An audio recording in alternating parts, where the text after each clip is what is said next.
আসসালামু আলাইকুম প্রিয় বন্ধুরা আমার।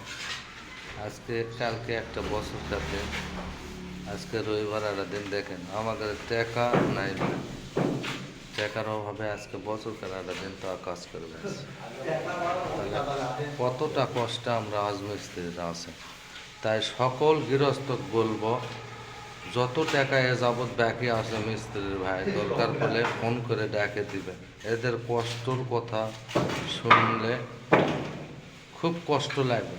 তো সকল গৃহস্থর প্রতি একটাই অনুরোধ, যত আজমিস্ত্রিরা টাকা যদি আপনার কাছে পায় বাকি, আজকে দিয়ে দেবেন ভাই। বছর কাটার দিন তারা হাট বাজার করবে।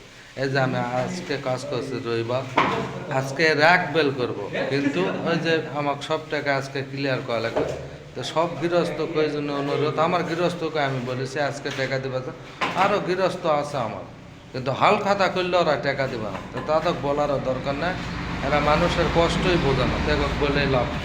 তো সবাই ভালো থাকবেন, সুস্থ থাকবেন। ঈদ মোবারক।